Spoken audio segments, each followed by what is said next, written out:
This is one of those risks most people underestimate until it happens to them. In the next few minutes, you will see exactly how it works, what the public breach record actually shows, and the simple steps that keep you safe. If you're watching this, you may have just discovered your email in a data breach notification, or you've noticed something suspicious on your bank statement. Your first instinct might be panic, but the right response is calm, methodical action. Identity theft is common, and the good news is, there are proven steps you can take right now to limit damage and regain control. We're going to walk through exactly what to do, step by step. Identity theft almost always begins with a data breach. When criminals gain unauthorized access to a company's systems and steal customer information, emails, passwords, sometimes even names and addresses. A single breach might expose millions of accounts. The stolen data then gets traded on the dark web or used directly by criminals. Understanding this chain, breach to theft to fraud, helps you know what to watch for and when to act. Once criminals have your email and password from a breach, they often try to log into other accounts, bank, social media, email itself, because many people reuse passwords across services.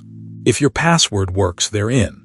They might also use your identity to open new accounts in your name, credit cards, loans, phone plans. Some file fake tax returns using your social number. Each of these is a different attack, but they all start with that initial stolen credential. Let's look at what the data tells us. From public breach records tracked over many years, we see that millions of accounts are exposed each year. A sample from Have I Been Pwned shows exposure counts ranging from under 200 million to over 3.5 billion accounts annually, depending on which years we examine. The number of distinct breaches per year has also grown significantly, from roughly 31 breaches in one year to 85 in another, a 174% increase. These numbers tell us that breaches are both large and frequent. None of this is to scare you. It's to show you that this is a widespread, ongoing problem that affects many ordinary people. Before you panic, you need to know, has your email actually appeared in a known breach? The website Have I Been Pwned lets you search your email address against a database of publicly disclosed breaches. Go there, enter your email, and see what comes back. If nothing appears, you're likely safe for now. If results do appear, take note of which services were breached and when. This tells you which passwords to change first and which accounts to monitor closely. The moment you suspect identity theft or find yourself in a breach, your first action is to change your passwords, starting with the account that was breached, then moving immediately to email, bank, and anywhere else you use a similar or identical password. Create new, strong, unique passwords, at least 16 characters, mixed case, numbers, symbols. Do not reuse any password. If that sounds like too many passwords to remember, you're right, that's what a password manager is for.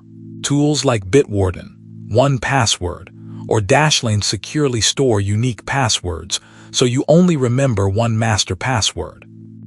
After changing your password, enable two-factor authentication, often called 2FA or two-step verification, on every critical account: email, bank, payroll, social media. Two-factor means you need two separate things to log in. Something you know, password, and something you have a code from an app like Google Authenticator, Authy, or your bank's own app, or a code sent to your phone. Even if a criminal has your password, they can't get in without that second code. This is one of the single most effective defenses against account takeover. A crucial step many people miss. Contact the 3 major credit bureaus, Equifax, Experian, and TransUnion in the US, or Equifax, Experian, and Call Credit in the UK, and place a credit freeze on your file. A freeze prevents anyone, including criminals, from opening new credit accounts in your name without your explicit permission. It's free, takes minutes online, and you can lift it temporarily when you legitimately need to apply for credit yourself. This single action stops most identity theft in its tracks. In addition to the credit freeze, place a fraud alert with each bureau. A fraud alert tells lenders to verify your identity before opening new accounts, adding an extra layer of checking. Unlike a freeze, an alert is easier to bypass, but it's free and takes seconds, so do it anyway. You can renew it annually. Some people prefer just the freeze, others do both. Both are defensive moves that slow criminals down and give you time to discover and stop fraudulent accounts before real damage occurs. Now that you've locked down your accounts, your next job is vigilance. Check your bank and credit card statements at least weekly for any charges you don't recognize. Watch your email for account confirmation messages for services you didn't sign up for. Sign up for free credit monitoring through the bureaus. They'll alert you if someone tries to apply for credit in your name. Many banks and credit card companies also offer free monitoring. The goal is to catch fraud early, before it balloons into a nightmare. File a report with your local law enforcement. Even if they don't investigate, you'll get an official report number that you can use when disputing fraudulent charges. In the U.S., also file a complaint with the FTC at IdentityTheft.gov. This creates a recovery plan and official record. Report the breach itself to the company whose breach exposed you if you haven't heard from them. Document everything: dates, times, companies contacted, report numbers, evidence of fraud. This paper trail is your ammunition when fighting fraudulent accounts. If someone has opened accounts in your name or made unauthorized charges, dispute them. Contact the creditor or merchant directly. Most have fraud dispute processes. Send written letters, keep copies, explaining what happened, and requesting removal of the fraudulent account or charge. The Fair Credit Reporting Act and similar laws in other countries require them to investigate within 30 days. You have rights, use them.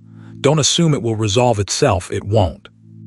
Throughout this process, keep a written record, physical notebook, or secure digital document of every action you take. Note the date, time, company name, person's name if you spoke to someone, what was discussed, and the outcome. Record report numbers, confirmation emails, and dispute references. This record is proof of your diligence and helps you spot gaps or follow up on stalled cases. It also helps you rebuild your case if you need to escalate to a supervisor or attorney later. Recovering from identity theft is not fast. Disputes can take weeks or months. Fraudulent accounts take time to fully remove. You may need to contact companies repeatedly. This is normal and frustrating, but it's also why your documentation matters. It shows you've acted diligently and gives you a roadmap to follow up. Stay calm, stay organized, and don't give up. Most cases resolve, but they require your active involvement. If fraud is extensive, multiple accounts, large dollar amounts, or a company refusing to act, consider hiring an identity theft recovery service or attorney. Some offer free initial consultations. Your state's Attorney General office may also investigate. Do not pay an upfront fee to a recovery service. Legitimate ones work on contingency or charge reasonable hourly rates only after proving they can help. The FTC website has a list of reputable services. You're not alone in this, and professional help is available if you need it. Once you've recovered, rebuild your defenses. Use a password manager with unique passwords for every account. Enable two-factor authentication on every service that offers it, starting with email and banking. Check "Have I been pwned?" every few months to see if new breaches affect you. Keep your operating system, browser, and apps updated. Patches close security holes. Use a VPN on public Wi-Fi. Be skeptical of unexpected emails asking you to confirm your identity. They're often phishing attempts designed to steal your credentials. In the U.S., the Fair Credit Reporting Act and Fair Credit Billing Act protect you. You have the right to dispute fraudulent charges, receive free credit reports, and have errors corrected. In the UK, the Data Protection Act and Consumer Rights Act provide similar protections. Know your rights and assert them. Companies are often quicker to resolve fraud when they see you're knowledgeable and willing to escalate. Don't accept a dismissive response. Push back professionally. Recovery from identity theft is measured in months, not weeks. Simple cases, a password change, and a few fraudulent charges disputed might be resolved in 4 to 8 weeks. Complex cases with multiple accounts can take 6 months or longer. Credit reporting errors can linger for years if not actively disputed. The key is not to expect instant resolution, but to stay active and document everything. Each step you take reduces the damage and moves you toward full recovery. If you receive a letter saying you were in a data breach, that means your information was exposed, not necessarily that it has been used yet. Don't panic, but do act. Follow the steps in this video. Check have I been pwned, change passwords, freeze credit, monitor statements. The letter may offer free credit monitoring, take it, but don't rely on it alone. Your own vigilance is the strongest defense. You cannot stop company from being breached task the response. But you can control your response. You can use unkit password so one break the unlock on your account. You can enable two-factor authentication so stolen password alone don't grant access. You can fix your credit so criminal can't open account in your name. You can monitor your account so you can fall outly. Test action are in your hands and they work. If you suspect identity theft or have found your email in a breach, here is your immediate action plan. Change the password and enable two-factor auth. Free credit with on 3 bureau. Plus a fraud alert. Check your status weekly. Report to police and the FTC dispute any fraudulent account. And keep written record of everything. Test 7. Step dramatically reduce the damage and you actually recover back. Start today if you haven't already. That is how it works and how to stay ahead of it. The breach data is from heavy been point on public. If this helps, share it with one person video the password and subscribe to cyber as like to keep your digital life safe.